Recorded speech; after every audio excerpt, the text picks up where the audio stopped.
We are live. Make sure this is set right. All right. Hello, everybody. Welcome again to another camera class. My name is Saxon. Today is the second Thursday of the month, so today we'll be doing our intermediate camera class. So for everyone here in person today and then anybody online watching, last week was our intro to camera class. So we mainly focused on camera buttons, where layout and everything was on there. Welcome in, guys. Hello. So yeah, with intro cameras, we were really just looking at the intro settings or the automatic settings of the camera, just getting familiar with buttons, layouts, and really what those buttons do. We talk a little bit about some content creation, composition of photos, and that sort of thing. So today we're going to be going more in depth with our customizable settings, I should say. And then we're going to also look at lenses, kind of what you need and what's recommended and what I recommend as a whole. And we'll be going over the kind of understanding of what cameras are. So for everybody watching at home, I appreciate you, and everybody in class, thanks for coming in. As always, if you have any questions, anybody in class, just interrupt me at any time. And then anybody who's watching online at any point in time, just chat and then I'll read your question aloud. So the first thing we're going to do is talk about why we would go advanced for our point-and-shoot DSLR or mirrorless camera. And the real reason behind it is that we want better quality, or we want full control of the camera. It's real easy for us to pick up a cell phone or to pick up a camera and to shoot in automatic. They have that there for a reason, to make it extremely easy to take a photo. But in order to really master the craft of photography, or to really take advantage of the tool that the camera is, we really need to learn and understand what those buttons do, and not only that, but how we're affecting the buttons by switching and turning the dials. So, jumping in a little bit more.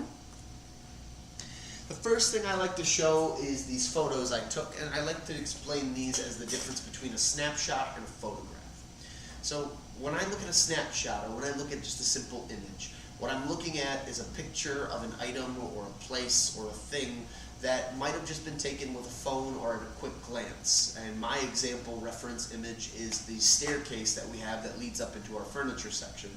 We have this really nice, cool mural of the Chicago skyline, where it's not your traditional, it almost looks like you're rising up into the buildings, and it's got all these clouds and whatnot. It looks cool. But what I then did was I changed the settings on my camera after I took that photo, or snapshot, and I took this photo. There's no edit done to this. I didn't change anything with the physical integrity of the photo, but I controlled things like my f-stop, like my ISO, my aperture, and then my shutter speed, and I tried to bring out more of the dramatic colors that, number one, are automatically in that ceiling because it has backlit, and then two, also the reflection that you see off the glass, the shine of the escalator, those sorts of things. It's those small little things that if you pay attention to and you tune your camera right, you can take an image that looks something like this, which would have been done in a quick second on the automatic setting, and we're switching into something that now we have more control over, or more possession. We're being more intentional with our photo, which is why I would call this a photograph versus a snapshot. The first step, as I talked about even last week, is to learn your camera. It's important to remember that there are so many different camera models out there. Since the slideshow, or since I created this slide, I always like to tell customers, Canon now has an additional 4 cameras, Nikon has an additional 6 cameras, and Sony has an additional 4 cameras. However, it's one of those things where it doesn't matter how many more cameras they come out with, they're all going to do the same thing. It's to take a picture. The settings, the controls, the manipulation, the buttons, those might all differ from one or another, but the main objective is still the same. These are devices used to take pictures. Once you understand the device that you bought, you're really learning to master what you're spending your money on, what you're trying to master, or what you're trying to be better at, which is photography.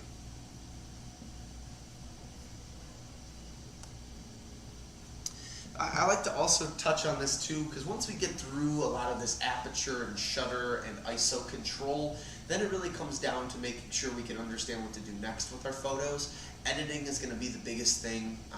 Most people will say that they spend about 20% of their time taking the photo and then 80% of their time editing the photo to make sure it's perfect and it's exactly where they want it to be. Services like Adobe offer things like Photoshop and Lightroom. Capture One Pro also exists, and then so does Corel Paint Shop Pro, both very similar to Photoshop with minor tweaks. The biggest thing, and I think the biggest selling point to either one of those services, is that when you buy it for the first time, you buy it outright. It's yours, you own it. Whereas with the Adobe products, you pay monthly on those. You never get to actually buy and own the software.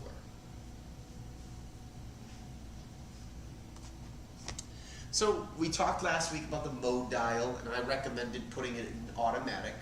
The way I look at the mode dial of your camera is that it's the gear shifter for your car. It's your way of switching from park to neutral to drive, into shifting gears 1 and 2. But it's also the way that we control our camera when you think about it, so they're very similar. Modes that you're going to have are your next steps in taking photos. We started with automatic. I recommended to some people to look at program automatic. It's one of my favorite settings because not only do you get the benefit of the automatic feature on the camera, but now you can switch things like your focus parameters, your light metering, your burst mode photography, even some filters you can add on there, and that's going to be the P on your on your mode, or on your mode dial. I couldn't think of the name. Aperture priority is just going to control the aperture by itself, and we're going to talk a little bit more about what exactly aperture means. Shutter is only going to control the shutter of your camera, and that's the same thing. We're going to talk about what that means. And then full manual is going to give you control over all the things I just talked about, all under one setting. So you truly are in charge of the camera. You're dictating what it's doing and how it's firing to get the picture that you're looking for. This is one of the most famous kind of charts, and people have made it in so many different ways. I like the way that this is made, actually. This is what we call the exposure triangle. Typically, you'll see it in the format of a triangle, and they'll have aperture on one side, shutter on the other, and ISO on one side. And the idea behind this is that this is supposed to be a directional guide on how this works. And the idea behind the exposure triangle is that by changing one number, we're most likely going to have to change the other. But the first thing I like to do is to break down what exactly aperture, shutter, and ISO mean, and how the numbers and the different things on there affect one another. So let's start with aperture. So aperture is going to be control of the f-stop.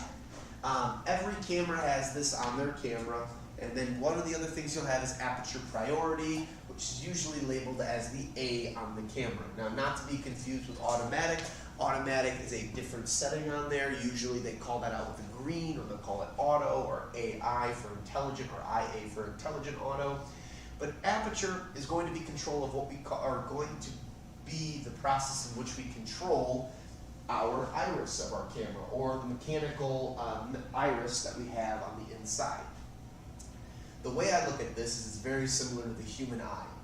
When we look directly at the sun, our eye, or the little black part of our eye, our iris, gets smaller.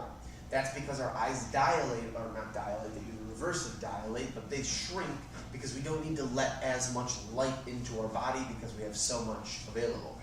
When we're sleeping and it's dark and we're in our room or whatever it is and we can't see much, our iris opens up fully and it almost becomes completely black, our eye, or at least the part that has color.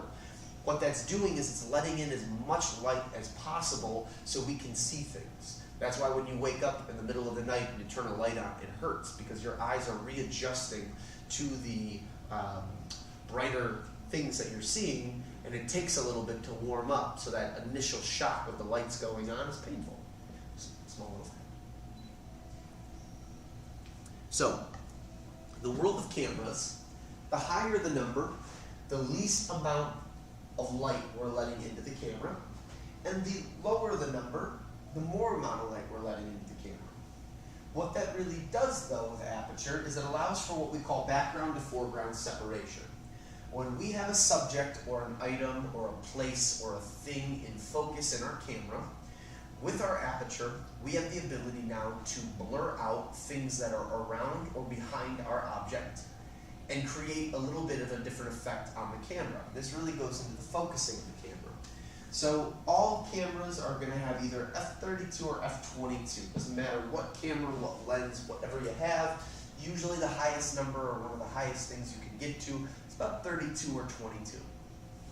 What that's going to do is allow us to get our background and our full foreground in full focus. So if we look at the f22, we can see our stick figure waving to a group of people or waving towards the camera with what looks to be two pyramids behind him or it. Once we start to lower those numbers, we can slowly but surely see that our background is fading away. However, our stick figure is still in full focus. When we get down to things like f2.8 to f1.4, especially f1.4, it almost looks like our background is completely gone and all we have to focus on is our subject in the front. This is a great effect and something that's highly sought after for portrait photographers who are really trying to focus in on their subject to just get them in the image.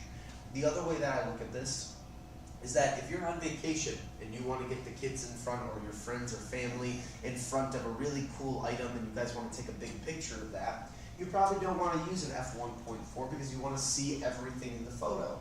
So an f22 is probably more appropriate for that. However, if let's say the kids, the family, your mom, your dad, they're standing in front of an ugly brick wall with paint chips and everything else coming off of it, it just doesn't look right, but you want to get a photo of them nonetheless, you might use the f1.4 to hide that background, so that way the main thing we're focusing on is the subject matter. Now some examples of what we're talking about here. When we look at the image of the dog's nose on the left-hand side, we can clearly see that the dog in the front is in full focus, and we can see that by the nose. The nose is the main thing that we're focusing on in this camera. Even as we start to peer up towards the dog's eye gets a little less focused, it's not as crisp. But when we look at the dog behind them, we can see that that dog is out of focus. Now we can tell it's a dog. However, we can't make out crisp details of the dog. It's still slightly blurred out. So if we're to look at our chart, that nose being in full focus and that background being blurred out is probably somewhere around that f5.6 or f4, where you can still tell that there are probably pyramids or something like the dog is behind the image. However, the item in the foreground is in full focus, and we can still tell what that is in the background. However, we can't see the finer details. Now, when we look at the image on the right, our squirrel eating what seems to be a nut or something from scavenging, the squirrel itself is in full focus. We can see it in the fur follicles, we can see the shadow or the highlights on the eyes, we can even see the little toenails that it has and some of the droppings from what it's eating. However, when we look at the background, we can't see anything. We can, however, see color. The greenery and the fact that there's this little bit of wood in the image that we can see is probably lending me to believe that that's some sort of tree or forest behind it, more foliage, if you will. So in this case, if we look back to our chart, we're probably close to that f2, f1.4, maybe at the highest f2.8, because we can still make out the color, we can still tell a little bit, but we can't really see anything more than that.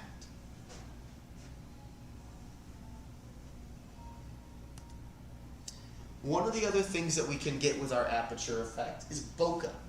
Now, bokeh can really only happen when you have a lens that can produce an aperture of 1.4, 1.6, or 1.8.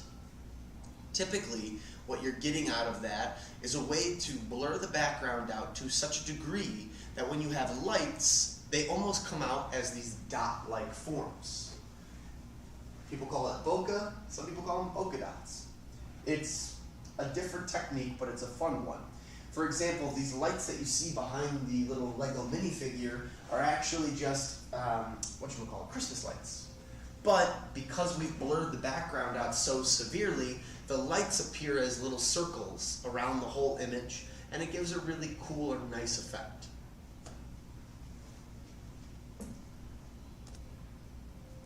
So when we're shooting with an aperture in mind, why would we use something like aperture priority?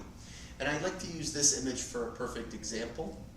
If we're just using the A feature on our camera mode dial and we switch to aperture priority, what we're really trying to get here is the ability to switch between focusing in on something like our foreground and then our background.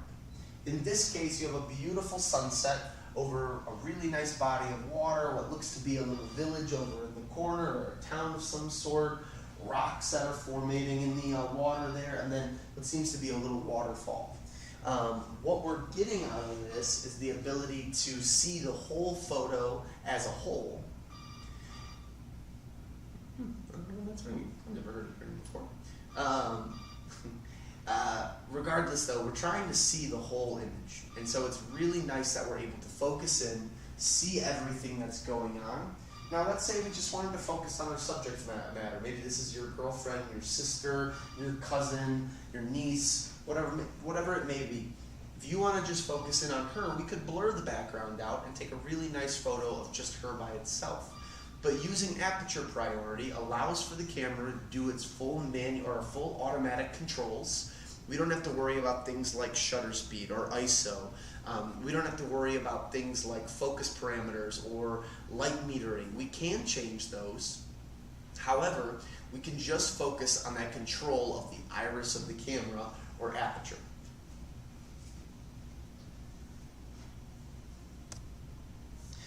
Again, to review, like I said, some cameras can get all the way up to f32. It just depends on the manufacturer and the lens that you have. Some brands only go to 22. Again, all are a little bit different.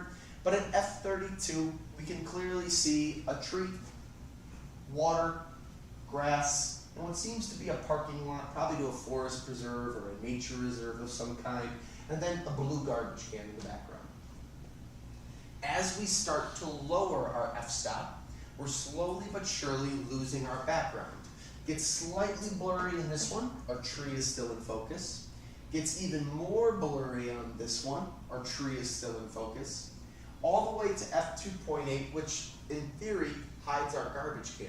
If you were to take this photo and you wanted to show people, this would be a great way of getting rid of things in the background that don't help our image. So if that garbage can is distracting, we can't get rid of it in any other kind of way, we can use our camera's f-stop to blur out what we don't want to see and just focus in on our main subject matter.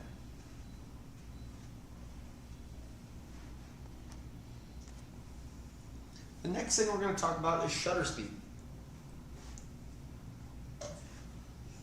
Now, shutter speed refers to how fast or how slow the shutters of our camera close to give us the image that we're looking at. Where shutter speed is great is especially if you have things that are moving very fast. If you're at your kids' sporting games, maybe you're at a NASCAR race, maybe you're just out with friends and whatever you're looking at, something's moving quickly. We can use faster shutter speeds in order to capture that image.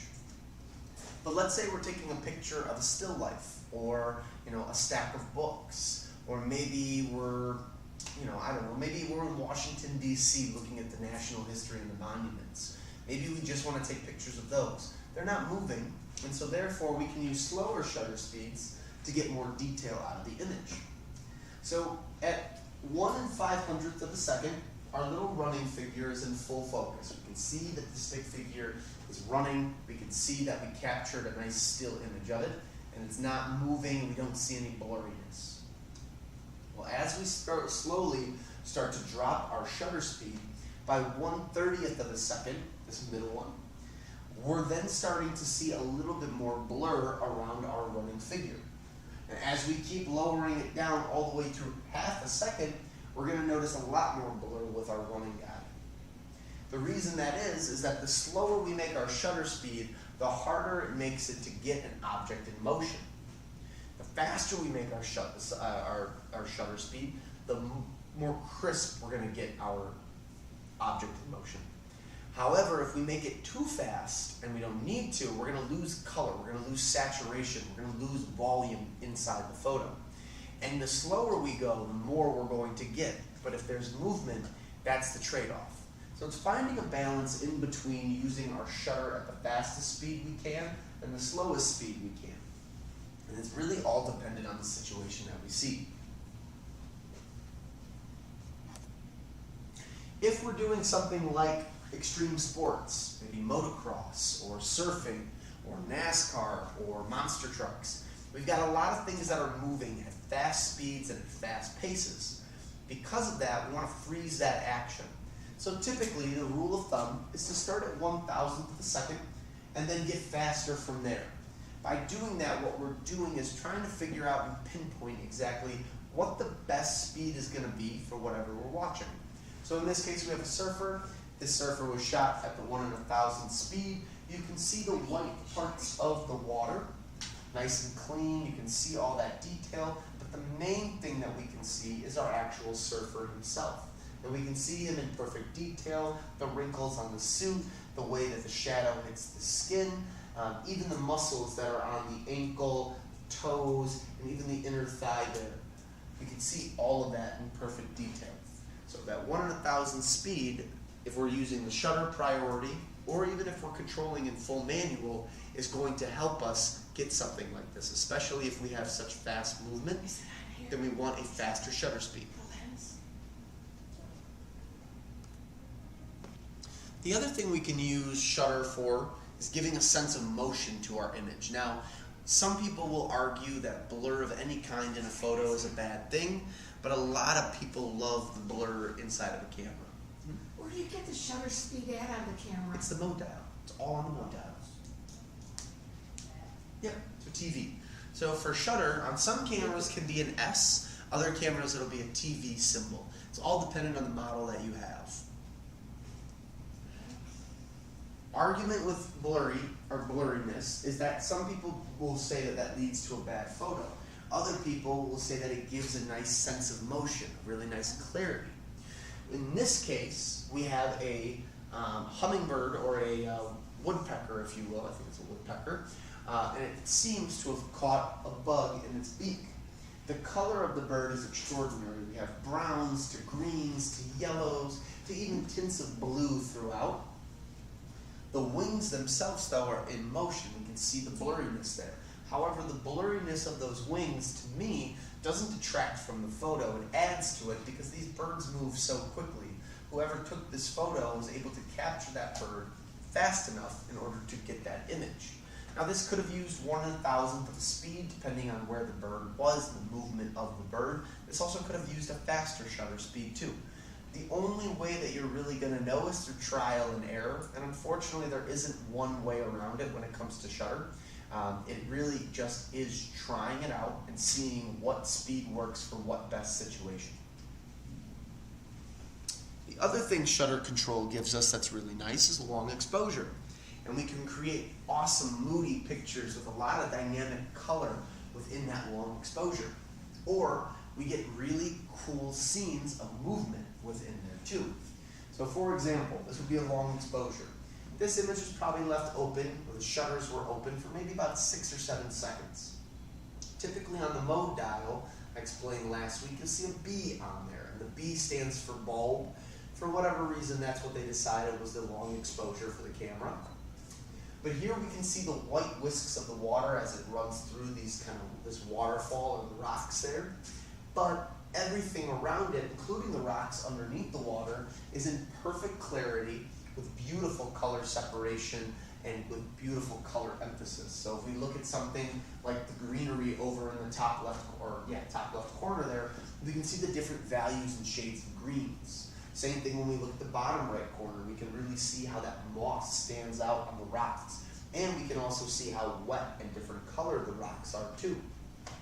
We can also see the way that water has eroded the rocks as it's come down this waterfall area, how damaging water can be as it rolls through these rocks and gives us this really dynamic and interesting image.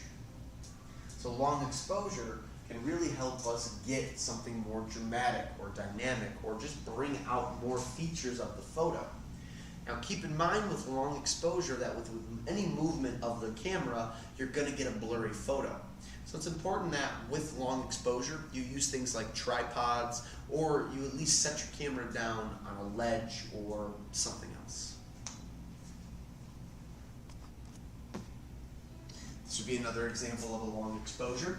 Here we have a gentleman who parked his bike off to the side. The bike is in full focus. The gentleman standing in front of the train, right in front of the train tracks, is also in full focus. However, the train, as it cuts through, we see the blurry lights, we see the movement. That's because we did a long exposure. So he might have set this camera up for 8 to 10 seconds, but by the end of that, because we didn't see the train in perfect stillness for a period of time, we're going to get these really nice light whisks that kind of cross the image. You can just add another layer to your photo, make it more dynamic, just make it something that's maybe a little more interesting.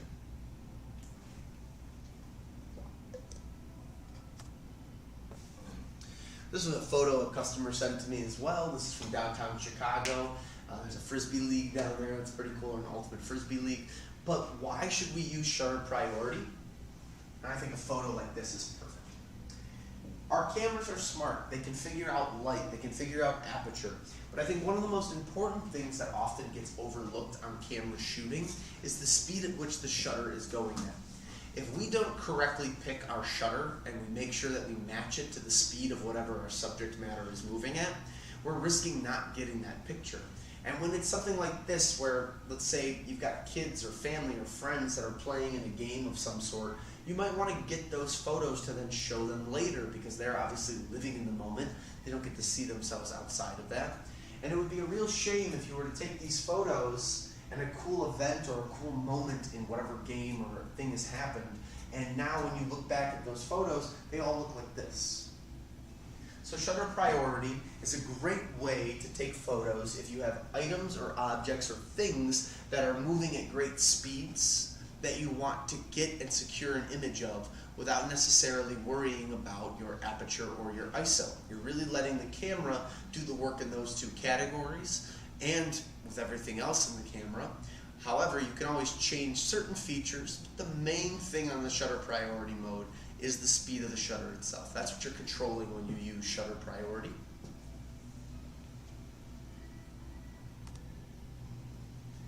Another cool example, this was shot at 1/1500th of a second. You have a motocross guy, he's going up to do a really cool trick. Who knows how many times he's going to be able to do another trick like this. So by getting that image in the midair as it's going, it's a really cool thing.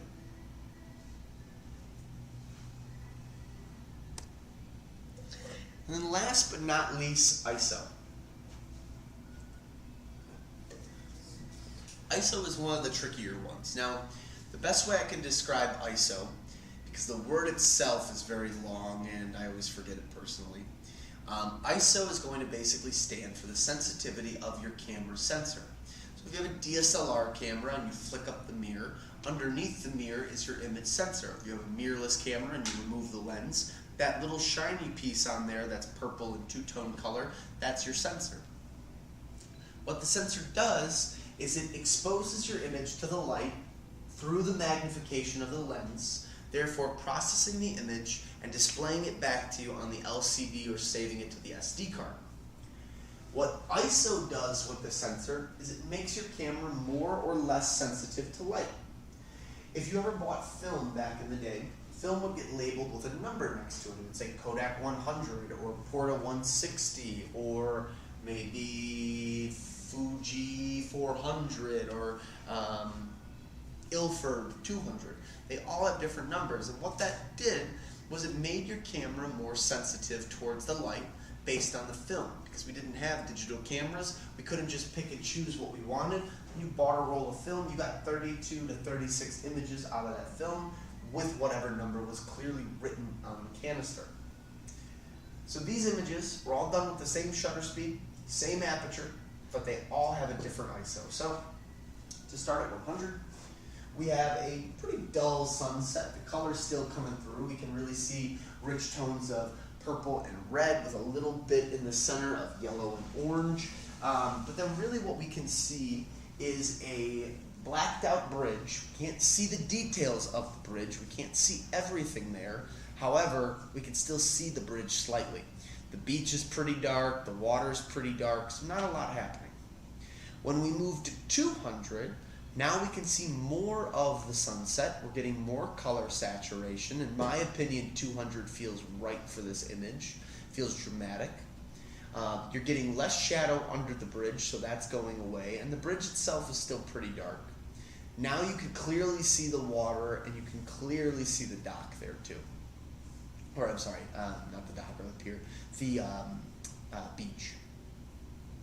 At 400, we have more vibrant and luscious colors, and we can see some of those pop a little bit more. And the same idea, the beach and the water become more exposed. And at 800, that's goofy. At 800, we can see the full colors of the sunset. It's bright, it's saturated, the beach is clear, the water is clear, it's a clean image overall. So by switching ISO up, we're able to bring out more light in the image. If we're shooting somewhere that's naturally dark, or we don't have good lighting, like in this room where the lighting goes into the ceiling and then projects downward, using higher ISO is important for those. If we're somewhere like the beach and it's a beautiful sunny day, we don't need to shoot higher, we can shoot lower ISO and we're going to be totally fine.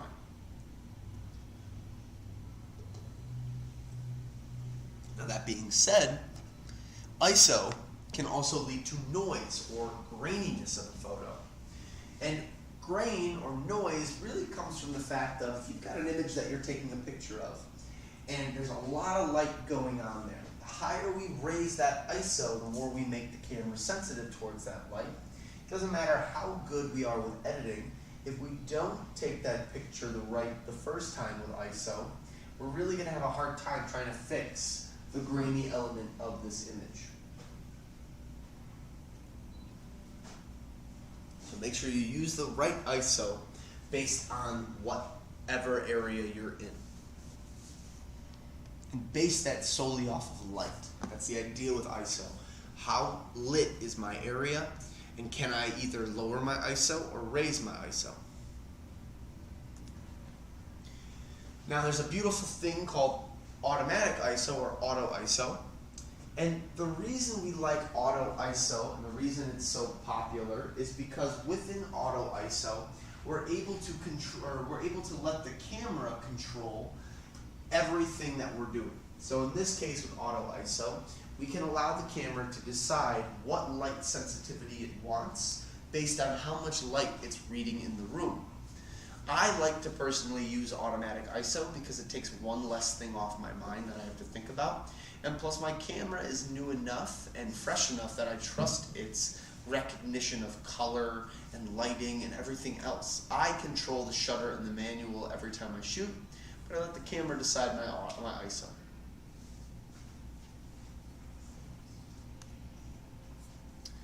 To review everything, we start with our f-stop on the very top. Those apertures are going to show two little pigs sitting on a couch. And when we start at f16, it's pretty dark, or it's pretty overall even. We can see the background, we can see the foreground. As we slowly start to blur out lower f-stops, now our background is completely blurred out, but our two pigs in the front are clear as day. With shutter, we have a hand that's moving down to hammer a nail into a wooden board. When we start at 1 on 1,000, we can clearly see the hammer in fist and the nail on the board, plus the board. As we slow that down, we are getting more and more blur until we get to half a second where there is a lot of blur. Now the funny part with this image, and the reason I show this too, is because the wooden board itself has not changed. That's still the same. Next thing is going to be the ISO. So with ISO, when we look at ISO 100, there seems to be a lot of light in this image, so we can clearly see the scent piece. We can also clearly see the background. And not only can we see that, but we can read everything nicely too. As we start to lower that ISO, or I should say raise the ISO, we're now getting very blurry and pixelated images. We're losing out on the finer detail because what we're doing is pushing our camera too far to its point, where now it's not able to render the image the way that we want it to look. I highly recommend, if you've never shot any of this type before, these settings before, and you've only used automatic, take a look online, take a look at your other photos, see what settings your camera has chosen for your photos when you took them, and try to mimic those. If you notice that there's a lot of sun outside when you're taking photos, maybe ISO 100 would work. If you're at an art gallery, you don't necessarily need to shoot at 1 in 1,000 speed. You can shoot at probably 1/60th and get away with it. Maybe even 1/15th too. It's pretty slow, but you'd still get some really nice image quality out of there. So is this too much light? You say the best way is 100? Not necessarily. If there is too much light, then yes, that's the lowest that you can go on there. So the lower that we keep that, then yes. If we have a lot of light out there, then we'll turn our camera's sensitivity down, and it won't make things look grainy or pixelated. When we start to look at an image like this, where we can clearly read scent, on this one, we no longer can see it, if that makes sense. And on top of that, we're getting all this disruption in the wood, whereas with the 100, we were able to see it clearly. Now, however, you might have lighting in the room that might not necessarily say, okay, I should use 100, but maybe then 250 is enough. Maybe 400 is enough.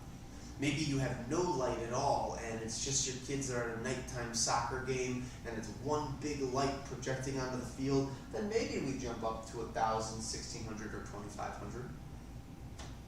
But it's tough to say one way or the other. It's all based on how the camera's reacting and what we see. So the biggest thing with this is to practice and to try it out. Shutter speed and then also f-stop follow within that same kind of tune. The nice part is you can do full manual on all three of these, but you can also just control one or the other. I have friends that shoot in full automatic, but they love to play with just shutter speed, or they love to just play with ISO. I have other friends that swear by aperture priority only, and I have other friends that say full manual is the only way to go, otherwise why are you buying a camera? And I disagree with that statement. I think that cameras will always offer a better quality than phones. Even if phones are becoming more and more advanced by the year, there's always going to be innovations in technology that camera companies are at the current moment able to accomplish that cell phones can't.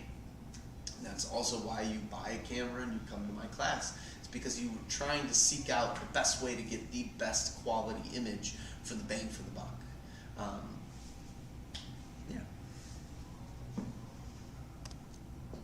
Last thing, and I think that we have some images to go through, exposure meter. So ISO and exposure get mixed up a lot, but ISO is the sensitivity of the sensor, and that's what really gives you, what's the term I'm looking for? It gives you the saturation of light. With our exposure meter, what that's doing is it's giving us the ability to control the exposure of an image. Now, exposure in the film world would be that when that metal shutter goes up, it exposes the film and gives it its color before then schlepping it over and getting our next piece of film ready to go in our camera. The exposure meter in this case is metering how exposed we want the photo to be. Should I make it overexposed where it's nice and bright, or should I underexpose it to give me maybe a little bit more dramatization or a moody-like photo? Now, the exposure meter also is then going to work like this. When we look at it, we're going to have our center point. Usually you'll have a home plate or a zero shape of some sort. From there, then, every number or tick that you see is going to be a stop. Every dot in between is going to be a half stop or a quarter stop. What we're doing here is we're able to go in one direction, which is the minus. We're able to go less light in. And with the plus, we're able to do more light in. So the more light we have, the more bright it feels. The less light we have, the more dark it feels. Now, we talked about the operation of using the exposure triangle and really trying to understand that. And we tried to go through and explain each one individually. If you like all of that and you really want to challenge yourself to understand the camera, shoot full manual. That's going to give you control over both aperture and shutter, and you can decide if you want to use ISO as a full-time thing, you're setting it all the time, or if you want it to be more of an automatic setting. You can do all of that through full manual. Now this is one of my favorite parts of the class. I'm going to go through these images, tell you what I see in there, and what I think the settings are. From there, we'll just keep going. So, we have a really nice picture of a bridge and two big buildings on the side of it. Just judging by the name over there, it looks like it says Haslingo, which would be German. So this is someplace in Germany, if I had to take a wild guess. But we have a bridge that's in full clarity. We have a background that's in really good clarity. It does feel a little bit further back and a little blurry. So in this case, I think that the aperture isn't necessarily a 22. It's probably somewhere closer to like 16 or 18, maybe a little lower. ISO is going to be a little too high for this one, and a couple things are giving that off to me. When we look at the lights, they're very bright, they're overpowering. And when we look at the dark parts, they're slightly pixelated. So in a dark situation like this, 800 would probably be enough, maybe even 400. I think the person who's shooting with this is probably turning it up to more of like a 1600. And that's where we're seeing those kind of bad parts. Shutter speed really won't matter a whole lot in this image because it's a stagnant image. You can see that there are people all the way in the back, but as far as what we see up front, we don't have that. So I would probably say that shutter speed wise, this is probably at 1/60th of a second, which is going to be your standard for shutters. I'd say that's pretty much a standard for shutters. It's a slower speed, of course, but if you don't have something that's moving or doing a lot of people will set it at that 1/60th of a second.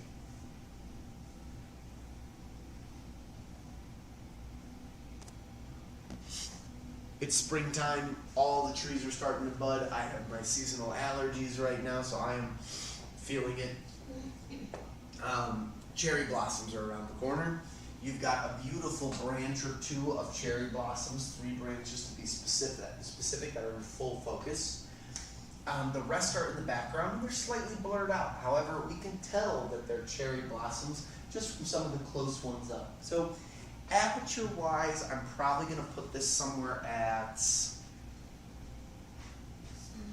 definitely not a 2.8 or a 3. I'd probably put this at more like 5.66 because we can still see things in the background, but we don't see them all the way through. So yeah. ISO, I'm going to say it's low, probably about ISO 100. Because again, we're outdoors, there's a lot of sunlight around us. We don't need to manipulate or control the natural lighting. We just need to make sure it helps benefit our photo. And then finally, as far as shutter concern, I probably would use a slow speed so I could get this image in beautiful quality. So again, 1/60th of a second I think would be enough. Maybe 1/250th of a second, but probably nowhere higher than that. And even I think that's pushing it.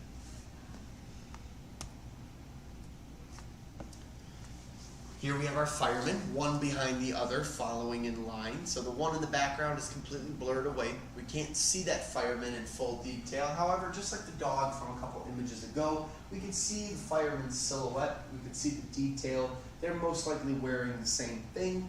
However, we don't know where this fireman's gaze is going. Is it ahead of his partner? Is it off to the side by the camera? That we can't really tell.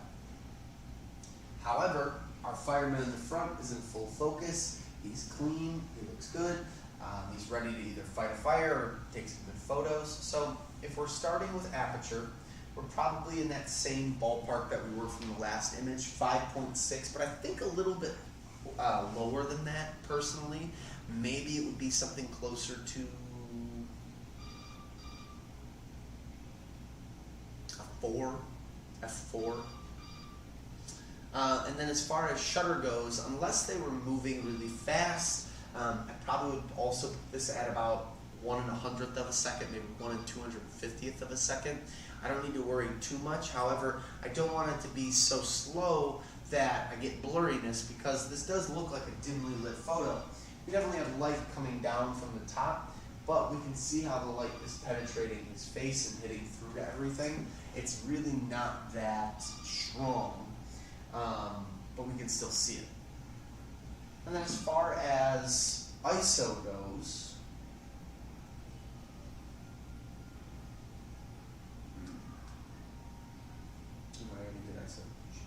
shutter the last one.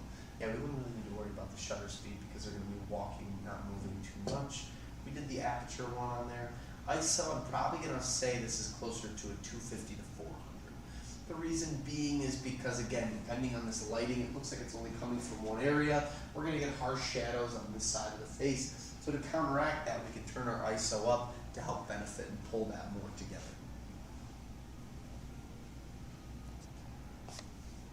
The bulls are the ram head. Now, I always have this debate with people, and when I show them this, I don't know if this is a real or fake ram. I think about the Field Museum and how they have those nice exhibits with animals and whatnot, but these things are supposed to be pretty dangerous. So the person who got this shot, I'm just thinking probably had that thing run at him, if it's real. But ISO is probably going to be low. We'll start there. We've got light coming in, we can see it hit behind, we can see it hit on the head, and we can see the shadow that it's causing on the inner part of its face on the right side. So ISO is probably 250, 400. The aperture on this one, we've got the background slightly blurred and our RAM in full focus. So if I had to guess on aperture, I probably would say 7 to 8. Just because, again, you can see the background, except parts of it are blurry, and our main guy is in focus there. And as far as shutter, this is where it gets a little tricky. If this is a moving object, I probably would do a faster shutter speed, something closer to 1 500th of a second, or 1 350th of a second. Because this is so clean looking, this image, I probably assume that this isn't moving, and that they probably used a shutter speed of 1/60th of a second, or maybe longer, just to get the color and the saturation, because there is a lot going on in this image.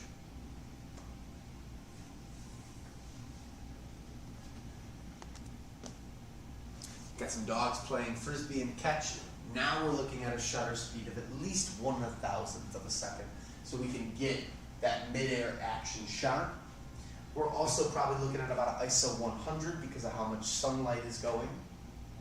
And as far as aperture, we're probably down to that 1.4, especially for the dog on the left, because if you look closely, you'll see these things that have a little shine to them. Those are most likely cars. This is most likely a dog park, and we probably don't want to see the cars in the dog park as we play frisbee. And then, same thing with this dog. We can see that the background is completely blurred out. So again, a lower aperture that then blurs more of the image out, so we get to focus in on just the subject matter. And this is the last image I have before we start talking about lenses. You got a football player jumping into the end zone. Great amount of sunlight, so 100 to 200 for the f-stop, depending on where the sun is at the stadium. From what I can see, the sun is coming in from this direction here, because we have light there, and then the light on the back end of the helmet and foot of the player. Shutter speed. This is where it's probably going to be faster. This is probably at least maybe 1 in 1,000th, maybe a little faster than that, maybe also a little slower. You've watched football. You know how fast it goes from being the one person's control and then going to another. They move quickly when they get away from tackles and score touchdowns. So because of that, we want to make sure we set an aperture shutter that matches the speed of this. So I would say about 1,000 would be a good way to start.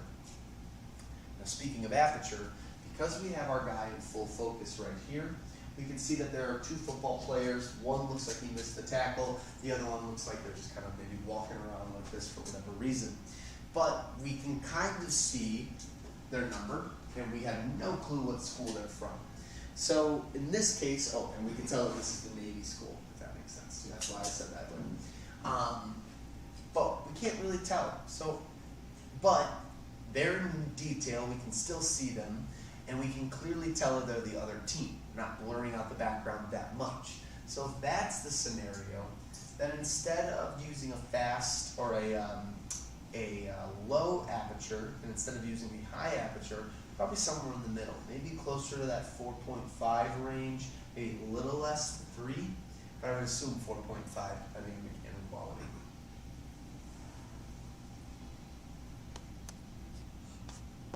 This is the last one. This is another good example of a long exposure shot. So ISO on this one is probably at 800, maybe 1600. There's not much going on, dark city, and this guy's riding a bike around.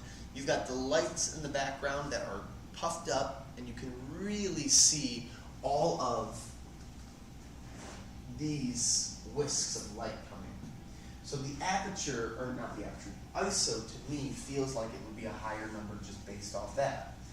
Plus, we see these red streaks come across this way. So, with those red streaks, I imagine that this was a long exposure shot. That the photographer was trying to get those skews of light as they would pass in the train station. So, and then aperture. We can see everything inside the image. There is really not much that's blurred out that we can't see. So ISO, I'm going to say is high. I think it's going to be some close to 800 possibly, just because there's a little bit of pixelization and blurriness in the background. Also, these lights are very high and bright. I'm going to say that the exposure, or the shutter I should say, is not fast, it's prolonged. And because of that, we get those wisps of light that come into the background. Bulb setting was probably used. And for aperture, I'm going to say it was pretty close to wide open. I think this is closer to an f16 or f11 because there is slight blurriness in the image, but that also could be from the ISO and the shutter taking effect. So it's an important thing to keep in mind. All the numbers affect one another. So because you set your ISO to one thing, you might have to then change your shutter and turn it to something else. You might have to take your shutter and turn the aperture into something else too. It's a constant balance of just figuring out what works best for the scenario I'm in. And the only way you're going to know exactly what settings to use at any point in time with your camera is to practice, is to go out, try those features out, and see what works best in what situations. So learning your camera is only start. Anyone can learn to use a camera. They're really easy when you think about it. A lot of people get overwhelmed. What buttons do what? What am I paying for? Why is this expensive? Or any other mix of questions.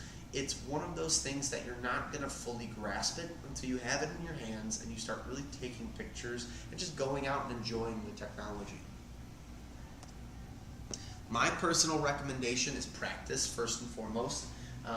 When I was in high school learning film for the first time, it was 20 years, a long time ago now, the one thing I would do is I would set up stills or just random items on my table. I would change lights to make them look kind of fun and goofy, and then I would take pictures of those, and I would see how the light was affecting my image, and then I would then keep trying. I would change the dials and change and do different settings. Sometimes I'd take a full 36 or 32 images of one thing. I still do something similar to this day with my digital cameras, where I'll set maybe a couple different things up. I have a couple small lights and I'll position those in different areas, and I'll see how I can react to shadows and all other sorts of things. It's ways to keep my mind engaged so that way when I'm playing with the camera, I can understand what I'm trying to change and kind of have more cognitive control over that. Take classes. I'm a great resource. You can always come bother me, but there are tons of programs out there. I have someone who comes in to buy camera gear from me all the time. She takes classes over at Oakton Community College. They have adult continued learning classes where you don't get any degree, you won't get any class credits, but for $200 you can take a full semester's class on something and then just do with that information whatever you want. YouTube channels. YouTube is huge nowadays for this kind of stuff. I tell people, and I think I said this in the beginning class of last week, was that if you are a beginning photographer and you just buy a camera, type in 10 things you didn't know about XYZ camera, whatever camera it is that you own, and you're gonna find all these really amazing channels of people dedicated to just nerding out about cameras that'll tell you anything and everything you want to know about it. YouTube's great. It's how I fixed all my plumbing at home too, which is what I'm doing right now. Workshops are awesome too. There are tons of different workshops that are happening all throughout America where professional photographers will take the time. They treat them as a class, but this might be an hour to 5 hours, maybe a 2 or 3 day excursion that you're going on, where you're sitting with someone and you're learning and workshopping with them to figure out what the camera is, what it does, and how the photographer or the person that you're learning from utilizes different features and settings. You really get to workshop through it with them. And then last but not least, travel. My joke is that even if you're going to visit your grandma, your niece, your nephew, your peepa, your mima, whoever it might be, bring your camera with you. Take pictures. I always joke that when I go to the grocery store, sometimes I bring my camera with me. I just like the way that logos and boxes look when you look down an aisle. I think it's interesting. But if you're traveling and you're going anywhere, even if it's for work, and you don't bring your camera, I think that's really silly. It's not that hard to just keep the camera around your neck while you're on an airplane, or put it on the passenger seat next to you while you're driving, just to have with you. So if you have the opportunity to take a couple photos, that might, number one, be just fun to do and gives you some memories of the trip that you did, but then two, it helps you learn the camera. Now I think I go over this a little bit last week too, but really to break it down, if you're brand new to this and you're, where do I start with my cameras?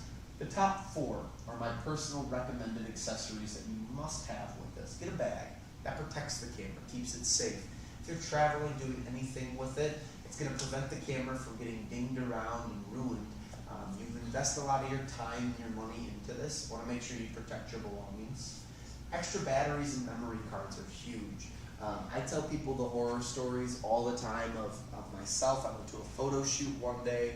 I was actually being paid for this job, and when I got there, my memory card didn't work.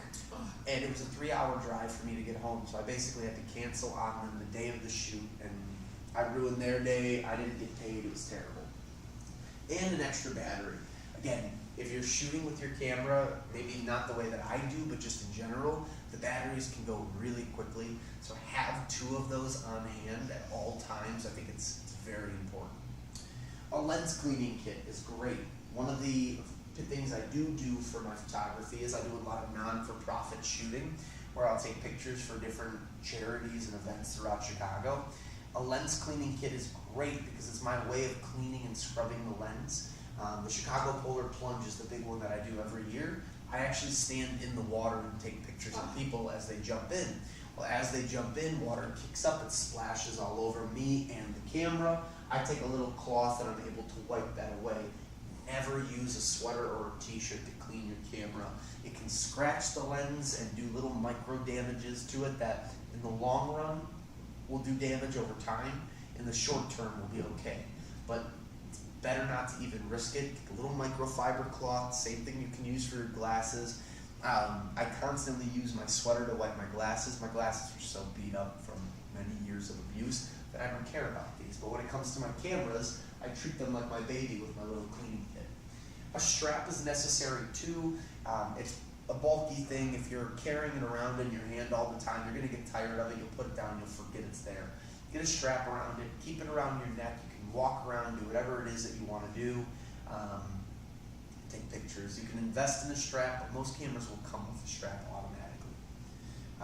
Tripods are great if you feel like you need one. That's going to give you stabilization for a photo. An external hard drive, you can save all your images to that and make sure they're stored and safe, not just in cloud and not just in your computer.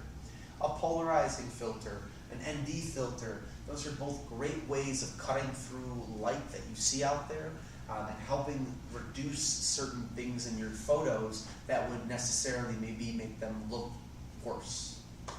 And then additional lenses, which is what we're going to talk about next actually in a little bit here. The joke in the camera world when it comes to cameras is to date your body and marry your glass. your camera body will become outdated.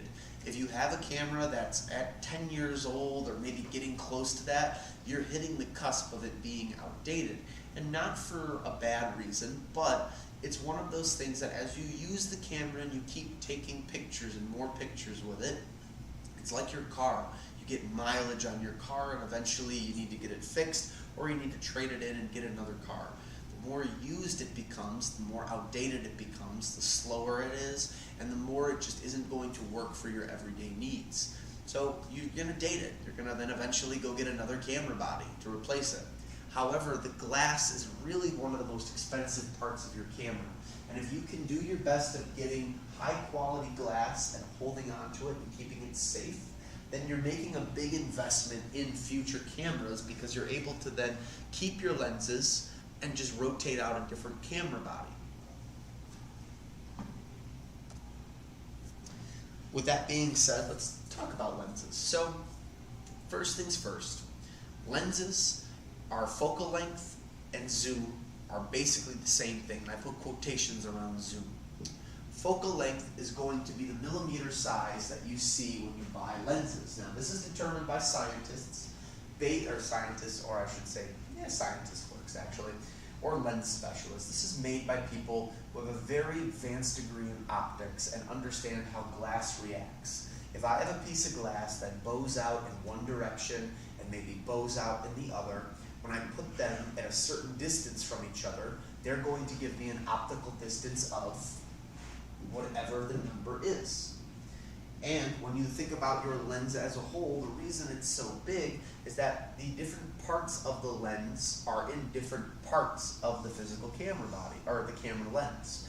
And by then changing those parameters slightly, we can either get increased zoom or decreased zoom. So I start with the 70 millimeter. We can't see the birds that close up, but the seagulls are in the middle of the picture. We can though see everything else, the water, the marsh area, the sky, the greenage behind it, what seems to be a little town and then a big mountain range that spans the whole photo. As we move to 105, the birds are closer, less sky, less water, but now all the stuff in our background is coming up closer and closer.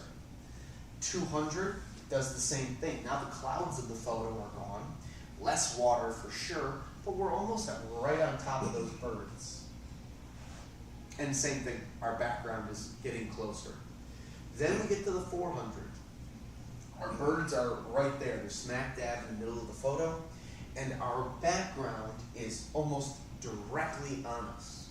One thing to keep in mind with zoom and with focal length in general is that when you take a photo of something, let's say it's the birds for example, you're not just zooming into the birds, you're also bringing everything with it more forward.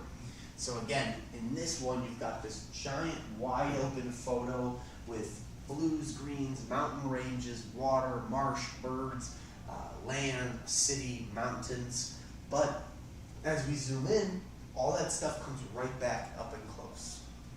So keep that in mind when we're taking photos, that if you're taking a photo of something that's in the distance, you're not just bringing what's in the distance closer that you're trying to capture, you're bringing everything with you.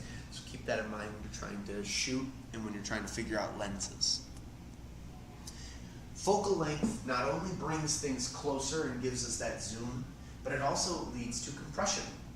Compression is going to be what then will dictate how our subject matter looks. And you can see how it's changing. So in this case, we have the guy, or a boy here, maybe a photographer, I'm not 100% sure. However, though, we have changing millimeter sizes on the lens. When we start at 16, the nose of this kid is coming much further in front of us and makes his face look very thin, narrow, and distorted.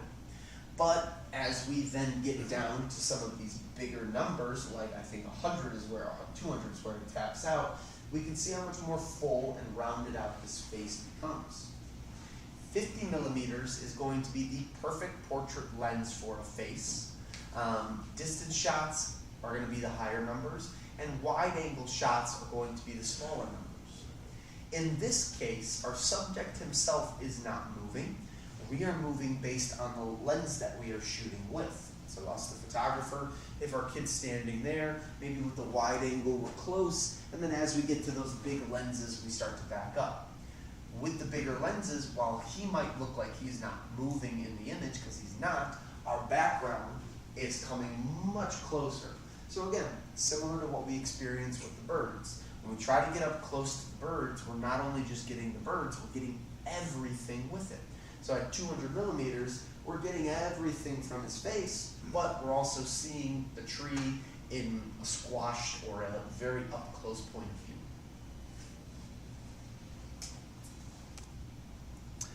So with that being said, it's important now to think about common lenses and what you need, and I'm going to explain why I put air quotes around the word need.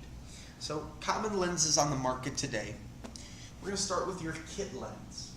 Your kit lens is what comes with your camera if you buy a camera kit. Now some people will just buy a body by itself because they have a lens collection or because they want to buy a particular lens, Other people will buy the kit lens in the kit. With that, usually you get a lens that looks something like this. Typically it's a variable zoom lens, so we're going to call this a telephoto lens.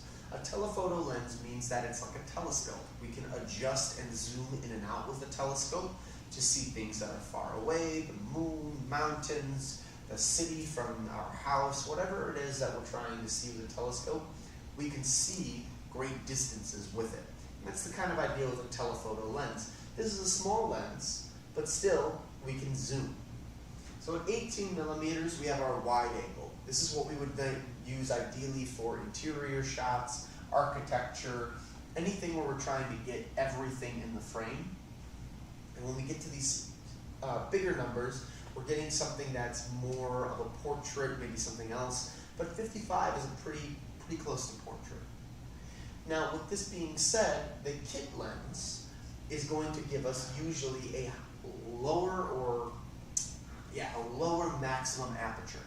Now, maximum aperture is going to be the lowest number you can hit on the lens. So when we talk about aperture priority mode or full manual like we did, it doesn't matter if we want a 1.4. If our lens can't go to a 1.4, then we're not going to get that with the lens that we have. So in this case, at 18, I'm starting with a 3.5, meaning that when we looked at that chart earlier, when it showed a maximum, when it showed aperture f4, or it showed aperture f3, that's what we're starting with on this lens. As we change the lens and we start to zoom into 55, we're now getting a 5.6. So when you start at 18, it'll be 3.5 if you have it set to that. And as you zoom into 55, we're losing that and it's becoming a 5.6. We want to keep that in mind because as we're trying to progress forward, kit lenses are typically going to keep us kind of not trapped but controlled in one way or the other, where we don't have the ability to get maybe the finest quality photo that we want, the best background and foreground separation, or the most amount of light into our camera if we're thinking about it properly. The next is going to be our prime lenses, or one of the most famous prime lenses out there, the Nifty 50. So for anybody who's brand new to photography, like I said earlier, the human eye sees at approximately a 50 millimeter size. So what we see would be kind of what this lens is all about. And that's why people call it the Nifty 50, because it's the perfect portrait lens. It's the best lens in a lot of different ways. Some people love it, some people can't stand it. Me personally, I'm a 35 millimeter kind of guy. I like a slight wider angle. It's just nicer to me personally, but I use that only on certain cameras when I'm shooting. When I'm out and about and I'm trying to get my portrait work or my professional work done, I typically only use a 50 millimeter lens. A prime lens is going to give us the lowest maximum aperture we can get. Some lenses will get all the way down to 1.2. In this case, this lens here is giving us a 1.4, meaning that background blur, that separation that we really want, we can get it with this. However, there is no zoom. This lens is stuck at 50 millimeters, so we're not zooming, and in that case, if we want our subject to be closer or further, we're going to physically have to move ourselves and our camera in order to get the shot that we want. It's the only downside, but with that downside comes the best quality you can get out of any lens. So it's a trade-off. The best quality, and instead of zooming, you physically have to move and reposition yourself, or repositioning ourselves, or zooming with a little less quality, which is where our next lens comes into play, the zoom or telephoto. Where this differs from the kit lens is that a zoom or telephoto lens, you can buy different variations of it. They make ones that are inexpensive, that have a higher maximum aperture. Kit lenses would be a great example of it, but even for Canon, let's say, they have a 24 to 70 or 24 to 105 currently on the market that has an f4, and it probably retails for around $1,200. They then also have a 24 to 105 that has a 2.8 on there that retails for about $3,000, $4,000.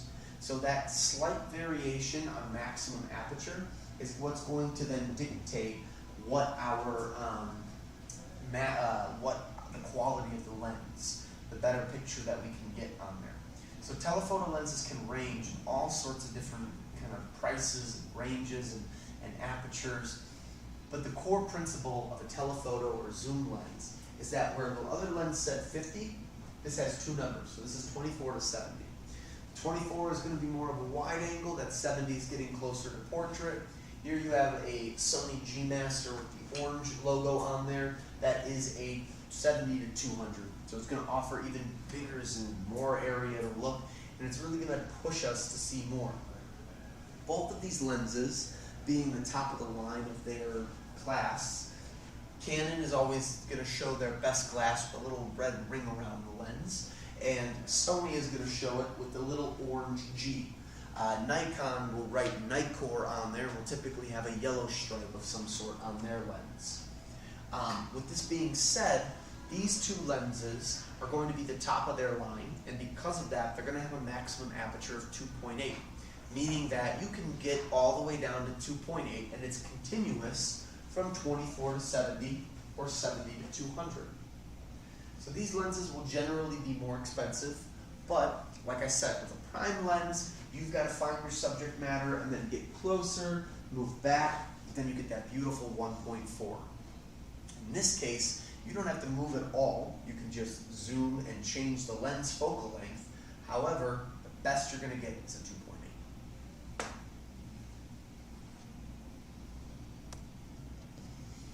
Prime versus zoom lens, I think I explained all that as we were going. Prime lens, one single number, best aperture you can get on any lens that's available at the current moment.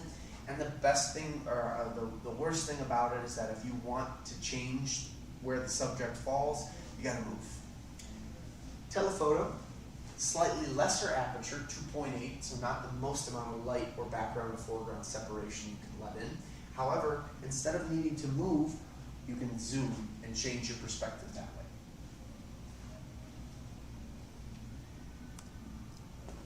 The last one I'll talk about is pretty uncommon, but you will see it out there, and I get requests for this a lot, is the travel lens. Travel lens is typically dictated by a wide variety of focal length. So in this case, 18 to 135, meaning at 18 you got a wide angle, at 135 you get the real big zoom on there. The trade-off with this though is that while you get a really nice zoom and a wide variety of numbers to hit, the 3.5 to 5.6 is going to then be your maximum aperture. So it's going to be a variable aperture on there, which really isn't necessarily going to be the best as far as letting light in or background to foreground separation. But if you're going on vacation, you're going on a trip, you've invested all this money into a camera, you don't want to bring 10 lenses with you or 3 lenses with you when you travel. A travel lens is a great companion because it basically gets rid of all the other fluff and gives you one product to bring with you. As long as you can manage with that set of aperture area, then you're going to get a nice image. Now, what lenses do you need? And the reason reason I put air quotations and quotes around it is because in reality you don't need any lenses. If you have one that works for you and it's doing what you need, then stick with it. But as you progress as a photographer, you might find yourself limited in certain areas, and you might be able to work around it, and other times you might sit there and say, wow, I wish I had this lens. In the photography world, typically people are the most excited about 3 different styles of lenses, or they're searching after the main 3. The trinity, if you will, is going to be the 50mm prime, the nifty 50, or a prime lens. Like I said, I like 35, some people I know like 75 or 85, other people I actually have friends that have a 90 or a 105. They like that extended zoom and they'll back themselves up, they don't care. 24 to 70 would be the first one. With a 24 to 70, you're now hitting your perfect portrait with 50, and now 24 to 70 is you're walking around. You want to get wide angle, you want to get a portrait, you can do that. 70 to 200 or anything higher than that is your telephoto. This is for your birders, for your distance shots. If I'm up here right now and I'm looking over my atrium here in the store, I can see all that's going on. I can see everything going in right now in the Apple store. I can use the telephoto lens to zoom into that to really see everything in there. And that's why I would want something like a 70 to 200. So with all that being said, those 3 lenses are basically going to give me kind of all the power, if you will, that I would need in order to get the image the way that I want it to. Are all 3 necessary? No. I have friends that have just a kit lens and they do just fine. I have friends that have every single lens that their brand has to offer, and they still don't know what to choose. Everybody's a little different. I always recommend go with what's in your means, but really go after what it is you're trying to take pictures of. If your main concern is to take pictures of your grandkids and you don't really care about, birds or wildlife or nature or scenery, a 50mm prime is going to give you the best portrait that you can get of those kids. If you're a birder, you like watching cardinals, you might want a 70 to 200 because you can't get that close to a bird without it fluttering away. So a 70 to 200 will give you that zoom so you can stay stationary and aim and find it easily. And if you're a city dweller or you like walking around and taking pictures of your environment, we like to call it street photography, 24 to 70 is a really great lens for that because again, you can zoom in to get a portrait with the 70, or you can get a nice wide angle with the 24, and you can switch between those numbers pretty easily and frequently enough that, again, it makes it more flexible for you, the photographer. All right, I think that's all I got for you guys. So next week's advanced cameras, we're going to be talking about photo editing and what to do after you take your image. We're also going to get into things like content creation for all those people who are trying to get their YouTube page or their business off the ground a little bit and use photo and video to do that. And then we'll go through a few other accessories and other things that I might recommend that you could add to your arsenal that are a little more advanced. They're not as simple as just your camera bag or your lens cleaning kit. They're things like gimbals, tripods, and other things that have multiple variations that all offer something a little bit different depending on what your usage is. So, any questions?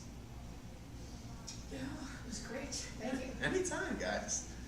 Well, I'll stick around for a little bit longer. We've got 10 minutes left till we close the store around 7 tonight. So anybody online, if you have any questions, by all means chat away. And if you guys think of anything right now, by all means ask. Okay. Thank you. Of course. Okay, for everything. What is the difference between this and Do this? you have So- lens cleaning AF kit? is going to be autofocus. Yes, we have. Autofocus is then what your camera does where it focuses by itself. You don't need to then use this one to focus. MF is manual focus. If you have your camera switched to manual focus, now you have to use this ring in the front to focus on your camera. Did you have an extra battery? Stabilizer is right underneath that. I didn't. Image stabilization is if, let's say, you have a shaky hand, you would want to turn that on. If you're using a tripod, you technically could turn that off and let the tripod be your stabilization. It's your way of basically saving battery life on the camera with these 2 switches. autofocus is going to use more battery, image stabilization is going to use more battery. While that might be true, manual focus is going to be harder because now you have to focus the camera itself. And image stabilization is also going to be harder because if you shake a little bit, it'll show the images. The last one on the bottom is then the lock switch. And all the lock switch is if I turn this, I think this has to be off. When this is taken off, I can lock it, and it shouldn't move. That's the idea with the lock. And then when I unlock it, now it can move. And then, that's it.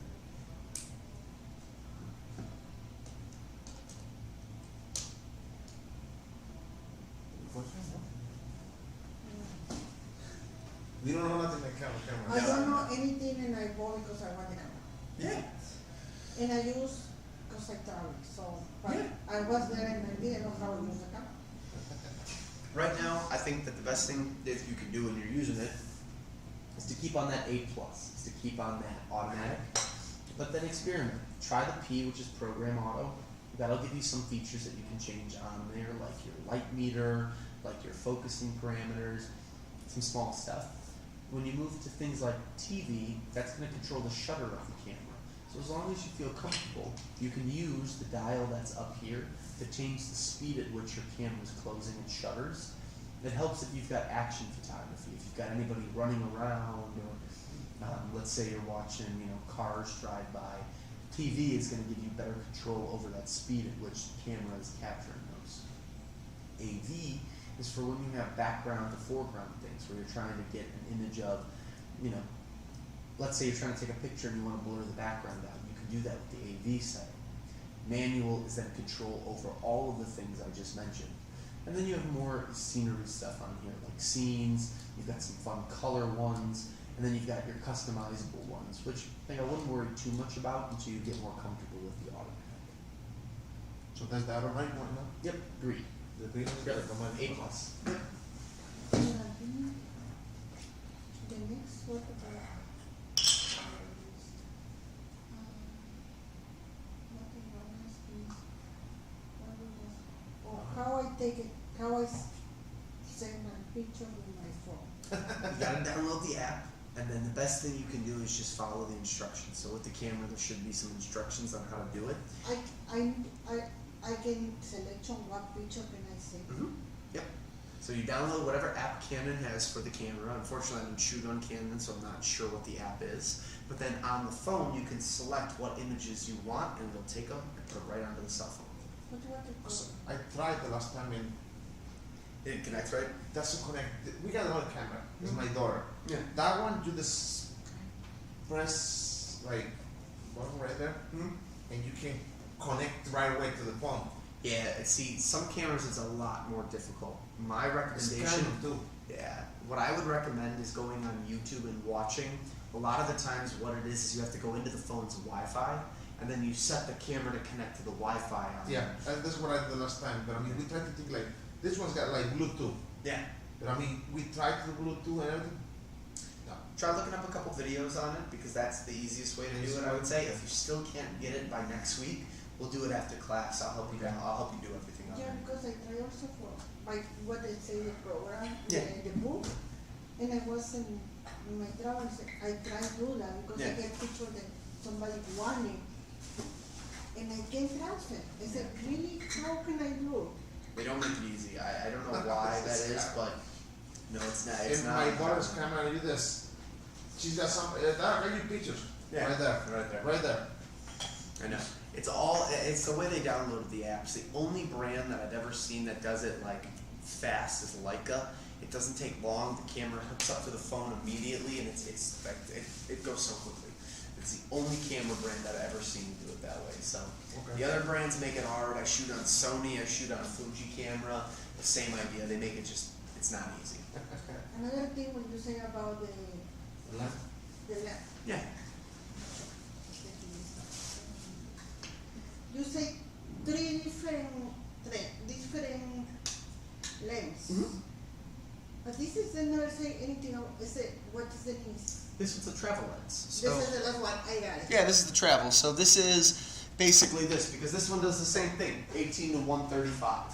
So it's basically not going to have the best aperture on there. It's going to have a really high number aperture, which won't give you good background, foreground separation. It doesn't bring a lot of light in, and typically it uses a lower quality glass. However, you get a lot out of it. So it's an 18, so it's wide, and then that 135 is a great zoom on there.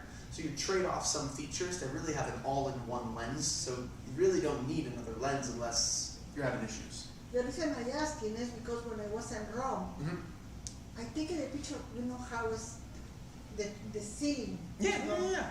I take it and I feel they look good. And I say, really is because it's my camera? Or really because they look too close? Yeah. So this is what I ask you. That's what you got. Yes, you got a lens that can give you that type of thing. So at the Sistine Chapel, when you have that beautiful ceiling and you can get the whole thing, you can use that lens to get the whole thing. Whereas some people, if they have like this kind of lens, they might not be able to get everything out of it. Same thing with the prime lens. They probably don't have enough, and they would have to really get low in order to get everything in the image. Okay, see you next week. Yeah, see you next week. And if anything comes up, call or email me. You've got my phone number, email there. I'm always around. I can always help with cameras. Take care. Anytime.